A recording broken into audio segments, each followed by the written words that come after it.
धन्यवाद सर. खूप सुंदर रीतीने आपण आपलं मनोगत व्यक्त केलेले आहे आणि आपल्या ज्या शेतीविषयक प्रोडक्ट बद्दल जी अनुभव सांगितला आहे, माहिती म्हणणार नाही, अनुभव सांगितला आहे. अनुभव म्हणजे काय, तर प्रत्यक्षात स्वतः केलेली कृती आणि स्वतः घेतलेला अनुभव, म्हणजे स्वतः तुम्ही त्यामध्ये रुजलेले आहात, दुसऱ्यांनी सांगितलेले नाही, स्वतः केलेलं काम आहे ते, त्याला अनुभव म्हणतात. तर धन्यवाद सर. कारण बरेचसे जण जे आहे ते हेल्थ आणि डेली यूजचे प्रोडक्ट ह्यावरती जास्त इंटरेस्ट दाखवतात, पण तुम्ही शेतीविषयी हा एक विषय मांडला त्याबद्दल धन्यवाद. कारण शेतीचेही प्रोडक्ट अप्रतिम आहेत. जेही प्रोडक्ट आहेत एकदम रिसर्च करून बनलेले आहेत, म्हणजे कोणताही त्याविषयी शंका डाऊट राहणार नाही, या पद्धतीनेच त्याचं नियोजन करूनच प्रोडक्ट आणलेले आहेत. तर आता मी आपल्यामध्ये आमंत्रित करते, ज्यामुळे आपल्या टीमला बहार आली अशा एक शख्सियत त्याला म्हणू आपण, एक व्यक्तिमत्व. कोमल है कमजोर नहीं तू, कोमल है कमजोर नहीं तू, शक्ति नाम की नारी है. कोमल नहीं है कमजोर नहीं तू, शक्ति का नाम ही नारी है. जग को जीवन देने वाली, मौत भी तुझ पे हारी है, मौत भी तुझसे हारी है. तर मी आपल्यामध्ये उपस्थित आहेत ललिता सोनकांबळे मॅडम यांना, आणि त्यांनी आल्यापासून आपल्या कंपनीला एक नवीन ऊर्जा आणि नवीन टीम लाभलेली आहे. अशा व्यक्तिमत्वाला मी आमंत्रित करते. Sonkamble madam, Lalita Sonkamble madam, please come on the stage.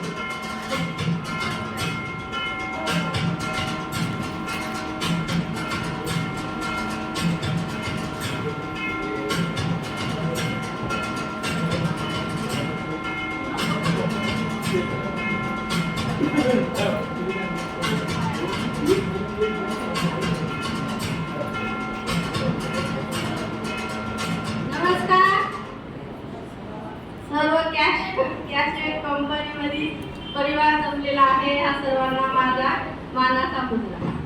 आणि आज या कॅशवेअर कंपनीमध्ये मी दुसऱ्या कंपनीमध्ये जॉईन होते, ऑलरेडी चालू होते, पण मला एक दिवस असा आला की सुनीता मॅम आली आणि माझं बिझनेस सुद्धा चालूच होतं, पण त्यांनी मला खूप खूप आग्रह केला आणि डायरेक्ट त्यांनी मला ऐकले. त्याच्यावर मला माझी मैत्रीण ही माझी पाहुणी रंजिता मॅडम, रंजिता गजबारे, मला याचं नियती दिली होते, प्लॅन प्रेझेंटेशन बी दिले, पण मी दादा म्हणलं सुनीता मॅम घरी आली म्हणून मी या कंपनीत आले.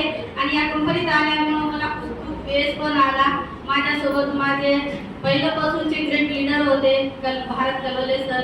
त्याच्यानंतर माझ्याकडे एक माझ्या मैत्रिणी म्हणून लातूरला 2 मैत्रिणी होत्या, त्यांना पण मी माझ्या त्याच्यावर आणली या ठिकाणी. आज माझ्या दोन्ही मैत्रिणी भरभराटीत काम करतात आणि छान राहतात. आणि याच्या माध्यमातून मला कॅशवेअरच्या प्रत्येक प्रोडक्टवर माझा खूप विश्वास आहे आणि माझ्या घरात पण मी यूज करते आणि खूप सुंदर आहे. आणि सर्वांनी असं यूज करावं. आपल्याला या कंपनीमध्ये आपण भले कंपनी केली आतापर्यंत, पण आपण या कंपनीत जितकं काय घेणार आहात तितकं कधीच कुठं घेत नव्हतं, म्हणून आपल्याला भगवंतानं आज कॅशवेअर कंपनीमध्ये आणून सोडलं. आणि सरांनी पण सगळ्याच्या माध्यमातून आपल्यासोबत राहून आपला बिझनेस वाढवून देतात, त्याच्याबद्दल मी सरांना सुद्धा धन्यवाद करतो. रंजिता मॅडम मला बोलण्याचा चान्स दिले, त्यांना पण माझा मला धन्यवाद मॅडम. माझ्या विनंतीचं तुम्ही आदर ठेवल्याबद्दल धन्यवाद. आणि अशीच एक डॅशिंग पर्सनॅलिटी, त्यांना पण मी आमंत्रित करते. छूले हर ऊंचाई तू, छूले हर ऊंचाई तू, किसने तुझको रोका है, बात कल कुछ और भी, फिर से आज भी मौका है. मी रेवती ताई जाधव यांना आमंत्रित करते. त्यांनीही स्टेजवरती येऊन आपले मनोगत व्यक्त करावे, 2 शब्द बोलावे. रेवती ताई सुद्धा LIC एजंट आहेत आणि त्या स्वतः दररोज फील्डवरती जातात आणि त्यांचा खूप मोठा जनसंपर्क आहे. बचत गट आणि जे CRP आहे त्यांचा खूप मोठा जनसंपर्क आहे त्यांच्यासोबत. आणि त्यांनी खूप कमी कालावधीमध्ये ही अचिव्हमेंट घेतलेली आहे. रेवती मॅडम. Thank you madam. सर्वप्रथम आपल्या समोर जे 2 वीर पुरुष आहेत त्यांची कहाणी किंवा त्यांची जी गोष्ट आहे ती काय अशी म्हणजे छोट्या मोठ्या कामातून घडलेली नाही. त्या कामासाठी आणि ते जे त्यांनी हे पकडलं होतं किंवा जी क्रांती त्यांनी शून्यातून क्रांती जी निर्माण केली आहे त्या क्रांतीला खरंच माझा मानाचा मुजरा आहे. आणि आपली जी क्रांती घडून आणायची आहे, आपल्या ज्या कॅशो कंपनीमध्ये जी आपल्याला क्रांती घडून आणायची हे काय आपल्याला म्हणजे जगाच्या वेगळं करायचं नाही किंवा जगामध्ये ज्या व्यक्तीने केलं नाही त्यातून काय आपल्याला असं आलं काय करायचं नाही. काहीतरी कोणीतरी केलं होतं त्यातलेच काही प्रसंग आपल्याला घडवायचे आहेत आणि ते घडवून अनुभवायचे आहेत. तर अनुभवायचे आहे तर माझ्याकडे सरांनी एक विषय दिला होता की प्लॅन देते वेळेस घ्यायची काळजी.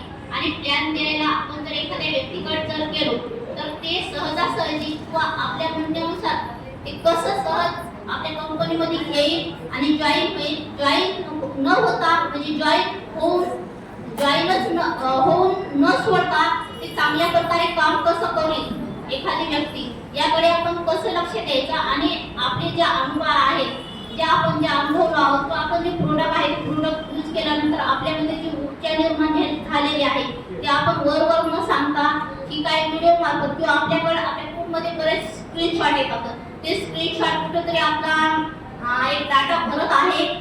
मनुष्याला उडून न टाकता आपल्याकडे काहीतरी एक म्हणजे एखादं आपल्याकडे पाऊस तयार करावं किंवा महत्वाची एक आपल्याकडे माहिती राहावं मनुष्याने तर आपण फोल्डर तयार करायचा आणि त्या फोल्डरमध्ये काही महत्वाचे जे टप्पे आहेत आपल्या ग्रुपवर येतात ते फक्त सेव्ह करून ठेवायचे न उडवता. आपण एखाद्या व्यक्तीकडे जातो त्यावेळेस आपण गेल्या असं नाही सांगायचं कारण माझा स्वतःचा अनुभव आहे. कॅशो कंपनीमध्ये मी बरेच दिवस झालं जुळलेले आहे. प्रोडक्ट मी रोजच वापरते त्यामुळे प्रोडक्टची काही म्हणजे असं काही वेगळं सांगायची गरज नाही. कारण जोपर्यंत आपण प्रोडक्ट स्वतः यूज करत नाही कुठली गोष्ट आपण स्वतः साक्षात उतरत नाही त्या गोष्टी तोपर्यंत आपण ठामपणे सांगू शकत नाही की त्या अशाना असा आहे. तोपर्यंत आपण ठामपणे सांगू शकत नाही तोपर्यंत आपण प्लॅन द्यायला सक्षम राहत नाही. कारण वरवरची माहिती आज जरी आपण जॉईन घेतलं करून तरी कधी ना कधी उघडकीला येणारच आहे. त्यामुळं जे सत्य आहे तेच आपण समोरच्याला सांगून जॉईन करायचं. तर आपण काय करतो गेल्या घाई एखाद्या मैत्रिणीला किंवा एखाद्या सरांना किंवा एखाद्या दादांना सहज सांगून टाकतो की अशाना असा आहे तर आम्ही त्याच्यामध्ये काम करतो तू काम करशील का मी तुला कधी भेटायला येऊ किंवा गेल्याच्या नंतर आमची अशाना असं कंपनी आहे त्याच्यामध्ये डेली नीडचे प्रोडक्ट आहे ते काहीच नाही तू दुकानातून आणतो ते म्हणजे आमच्या कंपनीतून घे एवढे पैसे भर आणि अशा इन्कम आहे. असं घाई गडबडीत न करता आपण छोट्या गोष्टी समजा आता फोनवर बोलत आहे चल काय चालेल तुझं किंवा एखाद्या दादाला फोन केला दादा तुम्ही काय करत आहात सर तुम्ही काय करत आहात नेमकं तुमचं आताचं काय चालू आहे काय करायची इच्छा आहे का त्यानंतर आपण सांगायचे ते सुद्धा म्हणजे आपण प्रश्न केले तर ते सुद्धा काही प्रश्न करतील किंवा आपण त्यांना संधी द्यायची की काहीतरी प्रश्न करतील म्हणजे आपण नुसते प्रश्नच करत राहायचे नाही तर त्यांच्या प्रश्नाला प्रश्न किंवा आपल्याला जर कोणी प्रश्न केला सहजच तुमची कंपनी कोणती आहे तर आपण जर त्यांना प्रश्न विचारला तर त्याने देखील आपल्याला प्रश्न हा करायला पाहिजे. कारण प्रश्न आणि उत्तर हे समोरून जोपर्यंत येत नाही तर तोपर्यंत आपण कुठेही सक्षम नाही. कारण मी बचत गटाची सीआरपी वसमत तालुक्यामध्ये महागाई बचत गट सीआरपी आहे आणि LIC एजंट आहे. माझा दररोजचा संघर्ष सकाळी 4 पासून सुरुवात होतो 4 ते 7 घरातली कामं करते आणि 7 ते कमी जास्त 5 ते 6 LIC ऑफिसला किंवा कस्टमरच्या दारामध्ये मी असते. म्हणजे उगवता सूर्य आणि मावळता सूर्य दोन्हीही मी पाहते त्यामुळे मी LIC मध्ये खूप चांगलं काम करते. आज इकडे मीटिंगला यायचं होतं तरी मी माझ्या मैत्रिणीला माझ्या दोस्त परीक्षा मी टाकून सरांच्या हातामध्ये कॅश आणि प्रपोजल डाटा एंट्री करून इकडे आलेली आहे. तर आपण जेव्हा प्लॅन द्यायला जातो एखाद्या मैत्रिणीकडे किंवा एखाद्या दादाकडे तर त्यांना सर्वप्रथम त्यांची अपेक्षा काय आहे आपण काय करतो हे नाही सांगायचं. त्यांच्या अपेक्षा काय आहेत ते काम करू शकतात काय किंवा आपण प्लॅन देते वेळेस आपण प्लॅन कोणाला द्यायचा. आता एखादी सीआरपी आहे बचत गटाची किंवा आशा वर्कर आहे अंगणवाडी सेविका आहे किंवा एखादा डॅशिंग दादा आहे किंवा डॅशिंग एखादी स्त्री आहे तर त्याच्याकडे गेल्याच्या नंतर सर्वप्रथम विचारायचं ताई दादा तुम्ही काय करता तुमची अपेक्षा आहे का की अशाना असं माझ्याकडे काम आहे. पहिले आपण काय करतो 3000 खरा डेली यूजचे प्रोडक्ट आहेत ते काय तुम्हाला फेकून द्यायचे नाहीत काहीच नाही दुकानातून घेता त्याऐवजी आमचे प्रोडक्ट जे आहेत ते प्रोडक्ट तुम्ही घ्या, तुमचा एकही रुपया वाया जाणार नाही असं न सांगता त्यांचे इच्छा आणि आकांक्षा काय आहे, खरंच त्या काम करायला इच्छुक आहेत का हे पहिलं जाणून घ्या. किंवा थोडंफार आपले 5 मिनिटं जाऊ द्या ना, ती व्यक्ती जर आपल्याला लाखो रुपये जर कमवून देणारी असेल तर आपले 5 मिनिटं अर्धा तास जाऊ द्या ना आपल्या जीवनातले, कारण असंही आपण मैदानात उतरलेलो आहोत. आणि संघर्ष हा काही कोणाच्या वाट्याला देऊ देत नाही. संघर्ष कोणाच्या वाट्याला देऊ देऊ माहिती आहे का, ज्याच्यामध्ये पेलण्याची क्षमता आहे आणि पेरून वर उभं राहण्याची क्षमता आहे. जसं की एखादा रोट, कारण मी शेतकरी पण आहे, शेतीत पण काम करते, माझ्या एरियातल्या पूर्ण महिलांना माहित आहे. शेती, घरकाम प्लस LIC प्लस बचत गटाचे काम आणि प्लस हे एवढे काम मी स्वतः हँडल करते. त्यामुळे मला प्रत्येक क्षेत्रामध्ये काय अनुभव आहे, काय दुःख आहे, कुठल्या अडचणी येतात आहे, प्रत्येक गोष्टी मला छोट्या छोट्या अनुभवातून माहित आहे. त्यातल्या त्यात एक मी स्त्री आहे, माझ्याकडे स्कूटी आहे, पण स्कूटी बरोबर चालवता येत नाही, त्यामुळे मी जास्तीचा प्रवास हा माझा पायी किंवा सरकारी वाहनाने असतो. त्यामुळे म्हणजे स्त्रीला कुठले अनुभव आहेत किंवा स्त्रीला कुठल्या अडचणी येतात ही प्रत्येक गोष्ट मी खूप जवळून पाहिलेली आहे. फक्त फरक एवढाच आहे की ज्या अडचणी मला येतात ना त्या माझ्या मी नवऱ्यापर्यंत कधीच जाऊ देत नाही, स्वतः हँडल करत असते. आणि नवऱ्यापर्यंत जाऊ देते, पण केव्हा जाऊ देते, ती गोष्ट हँडल झाल्याच्या नंतर. ती फलाने मला असं म्हणलं होतं, फलाने मला अशी म्हणली होती आणि मी अशानं असं केले. म्हणजे आमच्या दोघांमध्ये आणि मेन म्हणजे स्त्री असो का पुरुष, कंपनीचा हा विषय मी खूप महत्त्वाचा आणि जवळून सांगत आहे. कारण आपल्याला काम करायचं आणि काम करत असताना काय अडचणी येतात का, दोघांचा विश्वास आणि दोघांचे मत जोपर्यंत एक होत नाही तोपर्यंत एक स्त्री बाहेर 24 तास राहून कामं करू शकत नाही किंवा एखादा पुरुष कामं करू शकत नाही. तर एकमेकांचा विश्वास आणि एकमेकांचे विचार हे मिळते जुळते असायला पाहिजे, तरच एक महिला किंवा पुरुष कुठल्याही क्षेत्रामध्ये सक्सेस होऊ शकते. माझा नवरा जास्त मार्केटिंग LIC मध्ये सहभाग नाही, फक्त जे मॅच्युरिटी किंवा डेट कामं जर असतील हिंगोली, परभणी, नांदेड बाहेरच्या विभागात तेव्हाच, किंवा एखादे जर माझं समजा LIC ऑफिसला जास्त काम असेल, त्यांना समजा म्हणलं एवढी कॅस आहे, एवढे पॉलिसी नंबर तुम्हाला लिहून देते, लिहून भरा, तर त्याने भरतात. कारण 100% माझा नवरा मला सपोर्ट करतो आणि सरांना चांगल्या प्रकारे माहीत आहे. सर आम्हाला आमच्या फॅमिलीला खूप चांगलं ओळखतात. तर आपले प्रोडक्ट घरच्या रोजच्या वापरातले आहेत असं न सांगता किंवा 3,000, 1,500, 5,000 ची जॉईन करा, तुम्ही आमच्या कंपनीमध्ये काम करा. एक प्रोडक्ट घ्या, तुम्हाला काय दुकानातून घेण्याऐवजी आमच्या कंपनीमध्ये घ्यायचे आहेत आणि वापरायचे आहेत एवढंच न सांगता, जोपर्यंत आपण पूर्ण प्लॅन सांगत नाही किंवा प्लॅन मधून किंवा आपल्या इन्कम मधून जे इन्कम भेटणार आहे हे सगळी माहिती आपण जोपर्यंत त्या महिलेला जवळून बसून सांगत नाही, भलेही अर्धा तास लावते तुम्हाला प्लॅन द्यायला, पण प्लॅन देते वेळेस एका गावातून किंवा एका सिटीतून व्यक्ती अशी तुम्ही निवडा जसं की CRP आहे. बचत गटाच्या CRP मी स्वतः असल्यामुळं मला माहिती आहे खूप CRP ह्या ऍक्टिव्ह आहेत किंवा आशा वर्कर आहेत, अंगणवाडी सेविका आहेत किंवा शिक्षक लोक आहेत. म्हणजे ही जी साखळी आहे ना त्या साखळीतले 1 किंवा 2च व्यक्ती पकडायच्या. प्रत्येक गावात, प्रत्येक घरी आणि प्रत्येक क्षेत्रामध्ये प्रत्येकाला प्लॅन हा देत बसायचा नाही. तरी एका गावातून एक CRP जरी जॉईन झाली तरी मला खात्री आहे तिची अख्खी टीम, म्हणजे एका गावामध्ये किती नाही छोटं जरी गाव असलं तर माझं गाव छोटं आहे पण 17 गट आहे.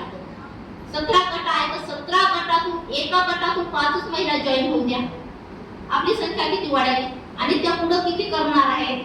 तर असं म्हणजे प्लॅन देते वेळेस आपण प्लॅन कोणाला द्यायचा, प्लॅन देते वेळेस छोट्या छोट्या गोष्टी आहेत किंवा त्यांच्या घरचं वातावरण. घरी गेल्याच्या नंतर 5 मिनिटं चहा पाणी झाले की आपल्याला लक्षात येऊन जाते की याचं वातावरण का आहे, त्यांचा नवरा कशा पद्धतीचा आहे, त्यांची मुलं कशी आहेत, सासू सासरे कशी आहेत किंवा त्यांच्या घरची परिस्थिती कशी आहे. तर त्याबद्दल तुम्ही थोडीफार चर्चा करा. म्हणजे त्या ताईला किंवा त्या दादाला वाटत चला करे की कुठलं तरी आपण म्हणजे जवळची व्यक्ती आपल्या जवळ आली आहे आणि सिरियस होऊन म्हणजे एक भावनिकता निर्माण हो, आणि भावनिकता जिथे निर्माण होती ना तिथं मला तरी माहित आहे आपला प्लॅन कुठेही फेल होणार नाही. हा, ते प्लॅन दिल्याच्या नंतर त्या दिवशी जॉईन होणार नाही, उद्या होईल परवा होईल. कारण खेड्यात किंवा प्रत्येक क्षेत्रामध्ये असं नाही की प्रत्येक व्यक्ती हा पैसे घेऊन बसलेला असतो. कारण मी LIC मध्ये काम करत असते, मी फॉर्म आज भरून घेत असते, तर त्याच मला कधी एका महिन्यानंतर येते, कधी 15 दिवसानंतर येते. तुमच्याकडे 3,000, 5,000, 1,500ची जॉईनिंगची घेता ना तुम्ही, 1,500चे तर सगळे आपले लीडर लोक आहेत, आपल्याला माहित आहे सगळे जे प्रोडक्ट आहेत ते आयुर्वेदिक प्रोडक्ट आहेत आणि 3,000 आणि 5,000 मध्ये डेली यूजचे प्रोडक्ट येत आहेत. डेली यूजच्या प्रोडक्ट मध्ये काय आपल्याला म्हणजे वाईट गोष्टी नाहीत, काही नाही, घरच्या उपयोगाला उपयोगात आहे. त्याच्यामध्ये लाईट असो, चटणी असो, बाकीचे सगळे जे प्रोडक्ट आहेत घरच्या याच्यात आहेत. पण जॉईन होते वेळेस प्रत्येक शब्द हा भावनेला वापरून वापरा, जवळ बसा, विचार घ्या त्यांची मानसिकता आहे का, आणि मानसिकता जर आहे तर ती महिला तिथपर्यंत जाऊ शकते. त्याची म्हणजे आपण थोडीफार कल्पना ठेवून शब्द हे वापरायला पाहिजेत. आणि भावना ही खूप, मला तरी वाटतं बोलताना जी बोलण्याची भाषा आहे किंवा आपली जी भावना आहे ती खूप अशी जवळून बोलायला पाहिजे, ती जेणेकरून की त्या व्यक्तीला म्हणजे असं वाटायला पाहिजे की नाहीकडे कोणीतरी आपल्या हिताची व्यक्ती आपल्याजवळ आली आहे आणि कुठंतरी आपल्याला चांगल्या उपयोगाला नेणार आहे, आणि ती व्यक्ती ही 100% जॉईन व्हायला पाहिजे. थँक्यू ताई, मला बोलण्याची संधी दिली त्याबद्दल.